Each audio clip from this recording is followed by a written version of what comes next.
NCERT का स्थापना बनाया गया।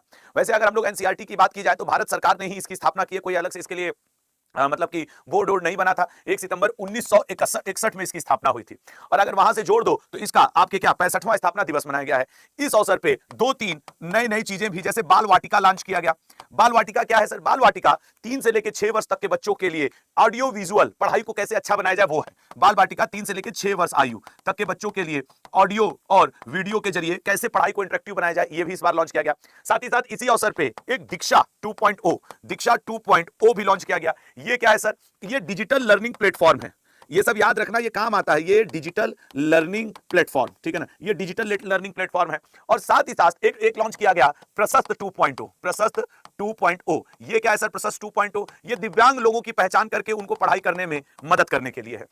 तो जब इस बार हम लोगों का 65वां स्थापना दिवस एनसीईआरटी का मनाया गया, उस अवसर पे केंद्रीय शिक्षा मंत्री धर्मेंद्र प्रधान जी ने बाल वाटिका, दीक्षा 2.0 और प्रशस्त 2.0 को लॉन्च किया है। ये तीनों क्या है ये भी मैंने आपको बताया। और अगर हम लोग बात कर ले कि सर एनसीईआरटी की स्थापना 1961 में हुई थी, 1 सितंबर के दिन हुई थी। क्लियर हुआ सभी के लिए? चलिए, तो ये आपके धर्मेंद्र प्रधान जी 1 सितंबर 2025 को एनसीईआरटी के फाउंडेशन डे पे बोलते हुए, ठीक है ना। याद अब जितने लोग लेट जुड़ते जा रहे हो, अब वो बात ध्यान रखना कि भाई आज से हम लोग 1 साल वाला करंट अफेयर भी क्लास के लास्ट से स्टार्ट करेंगे रिवीजन। पहले रोज रेगुलर करंट अफेयर चलेगा, रेगुलर वाला। 21वां युद्धाभ्यास नामक सैन्य अभ्यास भारत और किस देश के बीच आयोजित किया जा रहा है? 21वां युद्धाभ्यास नामक सैन्य अभ्यास। देखिए सर, अगर हम लोग युद्धाभ्यास की बात करें, ये हो क्यों रहा है? पहले तो ये जान लो कि ये भारत और अमेरिका के बीच में हो रहा है। भारत और अमेरिका इसका आयोजन कहां कर रहे हैं सर? ये 2 सप्ताह के लिए हो रहा है। 1 तारीख से शुरू हो रहा है, 14 सितंबर तक चलेगा। इस बार इसका आयोजन हो रहा है अलास्का में, ठीक है, अलास्का जो यूएसए, अलास्का में इस बार इसका आयोजन हो रहा है। इस अभ्यास की अगर बात किया जाए तो जैसे कि पहाड़ी इलाकों में किस तरीके से सेना, अमेरिकन सेना के साथ कदम ताल करेगी, पहाड़ी इलाकों में युद्ध, ठीक है ना, पहाड़ी इलाकों में युद्ध के लिए ये किया जा रहा है। ड्रोन रोधी, जैसे कि आजकल तो लड़ाई ड्रोन की खूब चल रही है, तो ड्रोन रोधी युद्ध कि कैसे किसी दुश्मन देश के ड्रोन वगैरह को रोका जाए, इसके लिए यह अभ्यास होता है। और अगर इस बार हम लोग बात करें तो ये 21वां नंबर का युद्धाभ्यास है। ये वाला पॉइंट भी याद रखना, 21वें नंबर का है जो भारत और अमेरिका कर रहे हैं। भारत की तरफ से चेन्नई मतलब मद्रास रेजिमेंट, जैसे इसमें जो भारत की मद्रास रेजिमेंट ने इसमें भाग लिया है, वहीं जो आपके ये भारत की तरफ से मद्रास रेजिमेंट ने इसमें भाग लिया है, वहीं आपके अमेरिका का बॉबकैट्स, ठीक है ना, बॉबकैट्स यूनिट ने इसमें भाग लिया है। बॉबकैट्स यूनिट ने भाग लिया है। तो हमेशा भारत और अमेरिका के बीच में युद्धाभ्यास नाम से अभ्यास किया जाता है और ये वार्षिक द्विपक्षीय अभ्यास है। इसमें भारतीय सेना का प्रतिनिधित्व मद्रास रेजिमेंट ने किया है और वहीं अमेरिकी सेना का प्रतिनिधित्व बॉबकैट्स ने किया है, ठीक है, बॉबकैट्स ने किया है। तो ये आपको ध्यान होना चाहिए कि भारत और अमेरिका के बीच 21वां युद्धाभ्यास हुआ, ठीक है। अगले क्वेश्चन, अभी हाल फिलहाल में देखोगे तो चौथा बिम्स्टेक आपदा प्रबंधन अभ्यास भारत में हुआ, जिसे आप टेबल टॉप अभ्यास भी कह रहे हैं। बोल्ड कुरुक्षेत्र का आयोजन हुआ जोधपुर में। ड्रोन प्रहार भारत और म्यांमार, भारत ने किया म्यांमार सीमा के पास। दिव्य दृष्टि सैन्य अभ्यास सिक्किम में भारतीय सेना ने किया। हाल ही में किसे भारतीय वायुसेना रख रखाव प्रमुख नियुक्त किया गया है? एक्चुअली भारतीय वायुसेना के रख रखाव प्रमुख संजीव घुराटिया जी को नियुक्त किया गया है, ठीक है ना। ये है आपके संजीव घुराटिया जी। आप सोचो कि सेना में सब कुछ कितना अच्छा, सेना का ड्रेस, वायु सेना का इन लोग का यूनिफॉर्म देखो तो बड़ा अच्छी फीलिंग आती है ना, कि मतलब ये बहुत, अब देखो ये कितने अच्छे से यहाँ पे खड़े हैं। हम लोग के चेहरे पे इसे लगा के इसे अगर ये टोपी लगाना रहे तो हम लोग वो हो जाएंगे, जबकि इनके लिए ये प्राउड मूवमेंट है और देखने में भी कितना अच्छा। और हमको सेना में, वैसे सेना का तो सारा ड्रेस अच्छा है, लेकिन अगर फिर भी कोई पूछे तो ये जो डार्क ग्रीन वाला जो कलर होता है ये मुझे बहुत अच्छा लगता है, ये कलर डार्क वाला। अब ये सब ठीक है कि व्हाइट पहन ले, ये पहन ले, वो आर्मी वाला पूरा पहन लिया जाए, लेकिन एक होता है पसंद कि अगर आपको आपके भारतीय सेना की 4-5 ड्रेस दी जाए तो हमको ये वाला बड़ा अच्छा लगता है। अगर मैं सेना में बाय द वे गया होता या मुझे कभी कोई कहे यार एक दिन के लिए तुम पहनो, तो मैं ये वाला ड्रेस पहनूंगा कि मुझे ये ग्रीन वाला चाहिए भाई, टोटल ग्रीन जो है। तो एयर मार्शल संजीव घुराटिया को इंडियन एयरफोर्स रख रखाव प्रमुख नियुक्त किया गया है, ठीक है ना, रख रखाव प्रमुख नियुक्त किया गया है। शिवम श्रीवास्तव बोल रहे हैं कि सर वरदान बैच का टाइम क्या है? 4 बजे है। कल इंट्रोडक्शन क्लास हुई है, आज पहली क्लास हो जाएगी उसकी, ठीक है। अगला, डच ग्रैंड प्रिक्स 2025 का खिताब किसने जीता है? Dutch Grand Prix 2000, Belgium, Spanish, Miami, Bahrain, Saudi Arabia, Chinese. क्या क्या बोल दिया गुरु? मैंने बोला क्या क्या मैंने बोला है? Belgium, Chinese, Bahrain, Miami. अच्छा सर, मतलब आप कह रहे हैं बेल्जियम, ठीक है, बेल्जियम। आपने बोला सर चाइना या चाइनीज, आपने बोला बहरीन, आपने बोला मियामी, और आपने बोला सऊदी अरब। ये सऊदी अरब, अच्छा ठीक है, ये इतना नाम मैंने बोला। साथ ही साथ अब मैं आपको और ब्रिटिश, हंगरी, मोनाको, ऑस्ट्रिया और ऑस्ट्रेलियन, क्या क्या आप नाम बोल रहे हैं सर? आप अब पेन का कलर जरा सा बदल दें। मैंने बोला ब्रिटिश, ठीक है, मैंने बोला ऑस्ट्रिया, मैंने बोला हंगरी, मैंने बोला मोनाको, ठीक है ना, मोनाको, और मैंने बोला ऑस्ट्रेलियन। चलो ऑस्ट्रेलियन, इसका मतलब समझ रहे हो मैंने क्या क्या बोल दिया? मैंने ये बोला कि ये जैसे इस क्वेश्चन का आंसर है ऑस्कर पियास्त्री ने डच ग्रैंड प्रिक्स, जिसकी शुरुआत पहली बार 1950 में हुआ था, उसको तो जीता ही जीता। साथ ही साथ बेल्जियम भी Oscar Piastri, Chinese Grand Prix भी Oscar Piastri, Bahrain Grand Prix भी Oscar Piastri, Miami Grand Prix भी ऑस्कर पियास्त्री और सऊदी अरब ग्रैंड प्रिक्स भी ऑस्कर पियास्त्री, जो कि मैक्लॉरेन के लिए गाड़ी चलाते हैं, मैक्लॉरेन के लिए ड्राइविंग करते हैं। फिर हमने बोला कि sir British, Austria, Hungary, Monaco, Australia, ये जितने के जितने हैं, इन सबको जीतने वाला कौन है? Lando Norris. तो अगर आपको, ये भी मैक्लॉरेन के लिए ही चलाते हैं, अगर आपको दो नाम याद हैं, ठीक है ना, अगर आपको दो नाम याद हैं तो समझ लो कि कम से कम तुमको 8-10 ठो याद है। एक ऑस्कर पियास्त्री का नाम, क्योंकि उसने इस 2025 में न सिर्फ Dutch, Belgium, Chinese, Bahrain, Miami, Saudi Arabia सारे ग्रैंड प्रिक्स जीते हैं। मैक्स वेरेस्टेपन जो कि रेडबुल का है, उसने जापानी ग्रैंड प्रिक्स जीता है। ये जो मैक्स वेरेस्टेपन है, इसने जापानी ग्रैंड प्रिक्स जीता है, जापानी ग्रैंड प्रिक्स जीता है, ठीक है ना। और अमेलिया करके एक है, वो भी मैक्स वेरेस्टेपन ने जीता है। बाकी सब यही दो ठो जीतते हैं, एक ऑस्कर पियास्त्री और एक लैंडो नॉरिस। अच्छा, अब देखो पिछली बार का जो सीजीएल हुआ था, तो जो ये ग्रैंड प्रिक्स होता है, इसने पूछा था, इसी डच ग्रैंड प्रिक्स का ही पूछ दिया था कि कितने लैप और कितने दूरी का होता है। याद रखना, जैसे ये रेसिंग जो होती है, जैसे ये सर्किट में रेसिंग होती है, ये एक सर्किट, दो सर्किट, ऐसे, तो इस तरीके के कई चक्कर पूरा करने होते हैं। याद रखना, जो एक सर्किट होता है, हालांकि वो एक ही में घुमाते रहते हैं, जो एक सर्किट होता है वो करीब 4.259 किलोमीटर का होता है। 4 पॉइंट, ये मतलब जानकारी के लिए कि कम से कम 259 किलोमीटर एक सर्किट। और इस तरीके के 72 लैप्स, जैसे आप 72 बार आपको चक्कर लगाना होता है एक बार में। अगर आपसे कभी कोई पूछ दे कि ग्रैंड प्रिक्स में सर्किट की, जिस पे ये लोग कार चलाते हैं, वो कितनी लंबी होती है, तो 4.259 किलोमीटर। इसको 72 चक्कर लगाना पड़ता है, तो टोटल जो चक्कर आता है वो आ जाता है मतलब 306.59 किलोमीटर। ये इतना चक्कर लगाना पड़ता है। और ये चक्कर, अब जैसे ये वाला अभी आपके डच ग्रैंड प्रिक्स है और जीता किसने? ऑस्कर पियास्त्री ने। तो ये 72 चक्कर इसका ऑस्कर पियास्त्री ने 1 घंटा 8 मिनट में पूरा किया। मतलब अगर आप ऐसे देखें तो 1 घंटे में ऑस्कर पियास्त्री ने 306 किलोमीटर गाड़ी चलाई, ठीक है। अब ये वो वाला डेटा है, जैसे कभी कभी पेपर में नहीं आता कि एक मैराथन कितने मील का होता है, उसी तरीके से हम लोग ग्रैंड प्रिक्स कार रेस तो कई बार पढ़ते हैं कि इतना कार रेस हो रहा है, लेकिन उसका जो स्टैटिक वाला ये पोर्शन आज के बाद याद रखना कि एक लैप 4.259 किलोमीटर का होता है। हर रेस में करीब 72 लैप्स, 72 बार इसको घूमना होता है। 72 का तुम इसमें गुणा करोगे तो लगभग इतना ही आएगा, ठीक है ना, इतना ही आएगा, ये बात आप याद रखिएगा। तो ये जो व्यक्ति है आपके ऑस्कर पियास्त्री, इसने 1 घंटे 8 मिनट में 306.587 किलोमीटर गाड़ी चलाई है 1 घंटे में, ठीक है ना। तो अब आप वो देख लीजिएगा। तो अब आज के बाद ये बात क्लियर रहना चाहिए भैया, और उससे ज्यादा आपको क्लियर ये वाला पॉइंट होना चाहिए कि सब ऑस्कर पियास्त्री जीता है, और British, Austria, Hungary, Monaco, Australian सब लैंडो नॉरिस जीता है, ठीक है। अब देखो इसमें 8-10 हो गया, एक आध को क्वेश्चन आ जाता है। वैसे एक बात अपने मन की मैं बताऊं, आजकल करंट अफेयर में से 2-3 चीजें गायब हो रही हैं। एक निधन वाले क्वेश्चन नहीं पूछ रहा है, एक ये ग्रैंड प्रिक्स वाले क्वेश्चन कम पूछ रहा है। निधन, ग्रैंड प्रिक्स, और एक मैंने और कोई आइडेंटिफाई किया था, हाँ, बुक एंड ऑथर्स। करंट का नहीं, ये 3 टॉपिक हैं जो आजकल करंट से गायब से होते जा रहे हैं। मतलब नहीं पूछ रहा है या कम पूछ रहा है तो फिर क्या ही बोलना है, ठीक है। ये सब आप ध्यान रखेंगे। चलिए अगले पे आएंगे। Mitchell Starc. वैसे कल जब हम ये न्यूज पढ़े तो मेरे मन में बड़ी खुशी भी हुई, थोड़ा सा इतना सा दुख हुआ कि अच्छा प्लेयर संन्यास ले लिया। बाकी मुझे तो बड़ी खुशी मिली कि T20 से ऑस्ट्रेलिया के तेज गेंदबाज ने संन्यास ले लिया है। अगर हम मिचेल स्टार्क की बात करें तो ये 2012 ईस्वी में पाकिस्तान के खिलाफ अपना डेब्यू किए थे। T20 की बात कर रहा हूं मैं। वैसे तो ये वनडे इंटरनेशनल 2010 से खेल रहे हैं, लेकिन अगर T20 से संन्यास लिए तो मैं उसकी बात कर रहा हूं। और इन्होंने टोटल अब तक 65 मैच खेले हैं, जिनमें 79 विकेट इन्होंने लिए हैं। ये मैं सब T20 की बात कर रहा हूं, सब T20 की। इन्होंने क्यों संन्यास लिया सर? ये कहना चाह रहे हैं कि भैया हमको T20 नहीं खेलना है, हमको खेलना है क्या? टेस्ट और वनडे। तो टेस्ट और वनडे में अपने अच्छे परफॉर्मेंस के लिए 35 वर्ष आयु के खिलाड़ी मिचेल स्टार्क ने T20 से इस्तीफा ले लिया। और कई खिलाड़ी ऐसे हैं जो पैसा के लिए टेस्ट और वनडे छोड़ के खाली T20 खेलना चाहते हैं कि आईपीएल खेल लो पैसा बन जाएगा, छोटे छोटे लीग वाले मैच खेल लो पैसा बन जाएगा। लेकिन विदेश थोड़ा आगे है ना, तो उसके कुछ कारण भी है। अब ये चाहता तो 20 ओवर में 4 ओवर खाली फेंकना होता है, ज्यादा पैसा था, कमा सकता था, लेकिन इसने अपने ऑस्ट्रेलिया को तहरीर दिया कि नहीं भाई, मैं अपने देश के लिए वनडे खेलूंगा, 5 दिन वाला मैच खेलूंगा, 80-80 ओवर फेंकूंगा 5 दिन में, 4 ओवर नहीं, समझ रहे हो। तो ये मुझे अच्छा लग रहा है कि इसने T20 से संन्यास लिया, लेकिन अपने देश के लिए अंतरराष्ट्रीय सफर T20। क्लियर है ना। निकोलस पूरन को देखो, वेस्ट इंडीज वाले को, एक निकोलस पूरन है, वो वेस्ट इंडीज की तरफ से खेलता था, अभी उसकी एज 29 साल है, उसने टेस्ट मैच से भी संन्यास ले लिया, वनडे से ले लिया, वेस्ट इंडीज को छोड़ दिया, खाली घूम घूम करके वो खेलता है लीग वाले मैच, आईपीएल ओपीएल जैसे, पैसा कमा रहा है, अपने एकदम बढ़िया करिया है, एकदम काला मस्त टाइप का दिखता है एकदम। अब विदेशी लड़की से शादी होती करके अपना बढ़िया चला रहा है। अब विदेशी लड़की शादी की कहती होगी कि हाई खाना है, हाउ पहनना है, हाई करना है, तो कल लो तुम्हारे लिए क्रिकेट छोड़ दे रहे हैं। एक लोग पूछ रहे हैं कि सर वरदान बैच का तारीख और समय बताइए। वरदान बैच कल इंट्रोडक्शन हुआ है, आज इसकी फर्स्ट क्लास चलेगी। कै बजे चलती है सर? 4 PM पे चलती है, ठीक है ना। वरदान बैच का जो लोग जानना चाह रहे हैं, एक लोग लिख रहे हैं कि सर प्लीज बताइए मुझे। तो भाई वरदान बैच की आज पहली क्लास चलने वाली है, कल इंट्रोडक्शन टाइप का मैंने लिया है, थोड़ा बहुत अनुच्छेद बताया है ये, ठीक है, हो गया। चलिए, तो जो जिसको वरदान बैच जानना जान लो, 4 बजे ये पढ़ाता हूं एप्लीकेशन पे।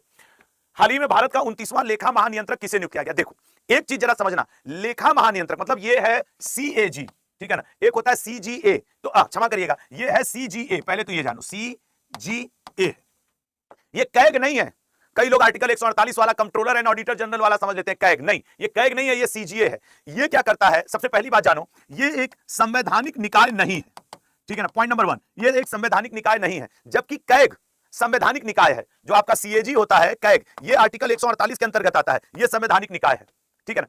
ये संवैधानिक के अलावा ये स्वतंत्र निकाय भी नहीं है, ये स्वतंत्र निकाय भी नहीं है, ये विभाग के अंतर्गत काम करता है, ठीक है ना, वह विभाग स्वतंत्र निकाय नहीं है। कौन, किसके बारे में ये मैं सब बोल रहा हूं, सीजीए के बारे में, सीजीए के बारे में। जबकि सीएजी कैग ये एक स्वतंत्र निकाय है, स्वतंत्र निकाय है, ठीक है ना। ये स्वतंत्र निकाय क्यों नहीं है sir, politic point of view से समझा रहा हूं, क्योंकि सर ये भारत सरकार के व्यय विभाग के अंतर्गत काम करता है, व्यय विभाग के अंतर्गत कार्य करता है। इसमें बहुत सारे स्टूडेंट कंफ्यूज रहते हैं कैग और सीजीए में। उसके अलावा याद रखिएगा, ये संवैधानिक भी नहीं है सीजीए, स्वतंत्र निकाय भी नहीं है। और सर अगर हम लोग ये बात करें कि मेन रूप से क्या काम करता है, तो ये सरकार का प्रधान लेखाकार का काम करता है, ठीक है ना। ये सरकार का क्या करता है, प्रधान लेखाकार, ऑडिट का काम, लेखाकार का कार्य करता है, ठीक है। और हाल फिलहाल में टीएस कल्याणी जी को, जो कि 1 सितंबर 2025 से अपने पद पर आ जाएंगी, 1991 बैच की आईसीएएस अधिकारी हैं, ये आई हैं इस नए पद पर। इन्होंने जिसका जगह लिया है एसएस दुबे जी का। अगर एसएस दुबे जी की बात की जाए तो एसएस दुबे जी ने 2023 में ज्वाइन किया था एज ए सीजीए, लेखा महानियंत्रक परीक्षक। अब उनका कार्यकाल खत्म हुआ है और टीसीए कल्याणी जी सीजीए की, मतलब लेखा महानियंत्रक की, जिसे आप कहते हो कंट्रोलर जनरल ऑफ इंडिया, जबकि controller auditor general of India है, ठीक है ना। तो इन दोनों में डिफरेंस है, ये बात है। और ये सबसे संवैधानिक कॉन्स्टिट्यूशनल वर्ड लिखा हुआ है, ठीक है। तो ये है टीसीए कल्याणी जी, जो कि भारत की 29वां लेखा महानियंत्रक परीक्षक नियुक्त हुई हैं। अच्छा, टेबल ओबल बढ़िया रखा है, मजा आता है ना देखने में कि एकदम टेबल ओबल सजा है। वैसे हम भी जहां बैठते हैं, मेरे भी अगल बगल पेड़ तो रखा ही है, तिरंगा भी है, बुद्ध भी है, गणेश जी भी है? मैं तुम लोग को मेरे शॉर्ट्स में देखना, जहां हम बैठते हैं वहां इनके पीछे ये व्हाइट कलर का है, मेरे पीछे यहाँ पे रेड कलर का एक रखा रहता हूं मैं। उसके अलावा पेन रखने वाला मेरे पास नहीं है यार, आज जुगाड़ करते हैं। जैसे ही पेन उन व्यवस्था, लड़कियां व्यवस्थित होती हैं, देख लो मेरा पेन मेरे टेबल पे ऐसे पड़ा रहता है, फिर उठा के लिख लेते हैं। लड़कियां अपना सब व्यवस्था बनाई हुई है। खैर, तो टीसीए कल्याणी 29वां लेखा महानियंत्रक। अरे यार, आज से तो सितंबर का दोहरवाना भी है ना, मैं तो अपने नॉर्मल स्पीड में चल रहा हूं। गियर बदल लो सब लोग, अपना अपना गियर बदलो, गियर बदलो, गियर बदलो। पाकिस्तान और चीन से लगी सीमाओं पर अपनी मारक क्षमता बढ़ाने के लिए भारतीय सेना कितने भैरव कमांडो बटालियन बनाएगी? देखो, ये मजेदार क्वेश्चन है। भैरव कमांडो, आप जानते हो भारत में पैरा कमांडोज होते हैं, पैरा कमांडो होते हैं और नॉर्मल कमांडो होते हैं, दो तरीके के, नॉर्मल कमांडो और पैरा कमांडो। इन्हीं बीच, और सेना के जो नॉर्मल कमांडोज हैं, जैसे कि उनमें से इस समय भारत के पास 10 स्पेशल पैरा कमांडोज हैं, 10 मतलब बटालियन है, बटालियन पूरी की पूरी, और साथ ही साथ 5 पैरा कमांडो हैं, ठीक है ना, 5 पैरा कमांडो की बटालियन भारत के पास है। अब जो सेना है, सेना से कुछ योग्य लोगों का टुकड़ी बनाया जा रहा है, 250 सैनिकों का एक टुकड़ी बनाया जाएगा।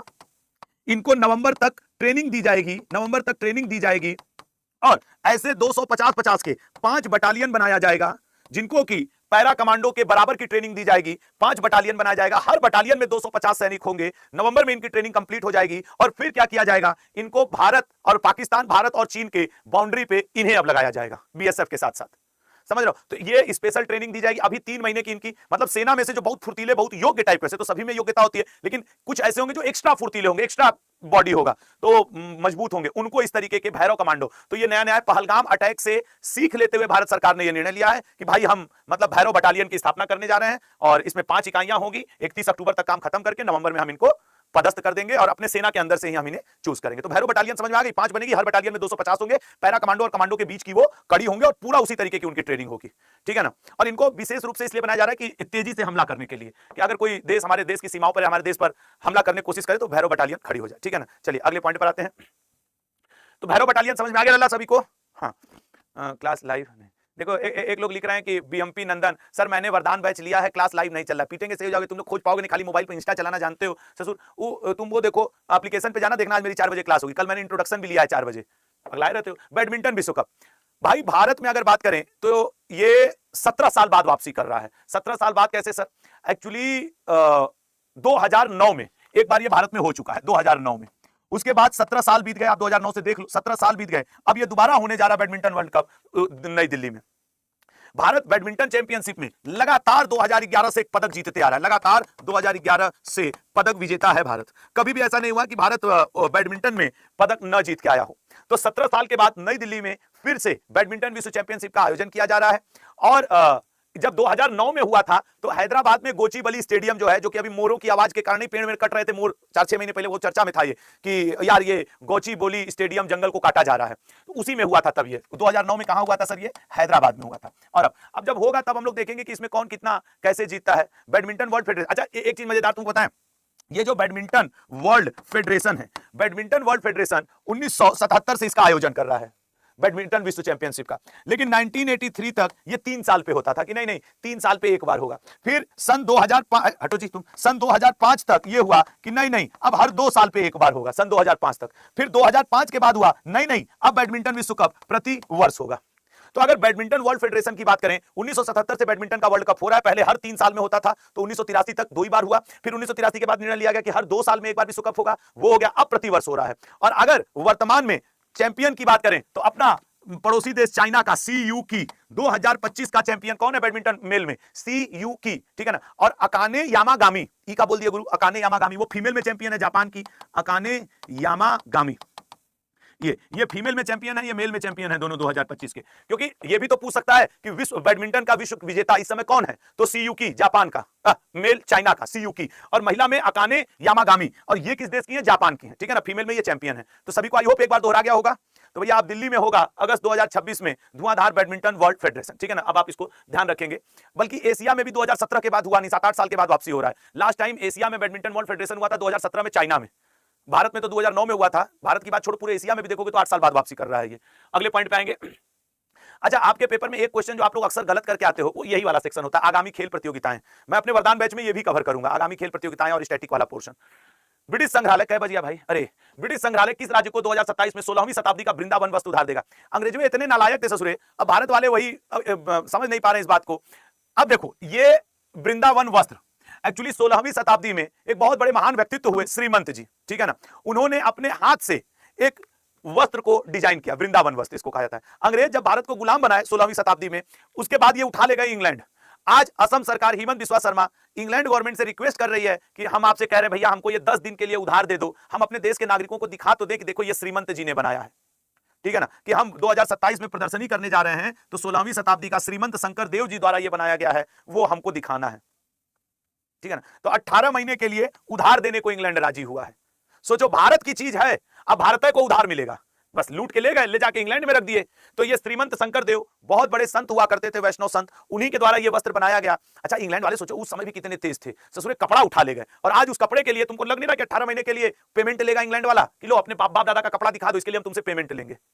समझ रहे हो, ऐसे ऐसे सब पड़े हुए हैं। और हिमंत बिस्वा शर्मा जी जो कि असम के मुख्यमंत्री हैं, उन्होंने लंदन स्थित ब्रिटिश संग्रहालय से कहा भैया प्लीज 2 दिन के लिए कपड़वा दिखाने दो ना, तो 18 महीने के लिए दे रखे, जल्दी फिर हमारा वापस कर देना।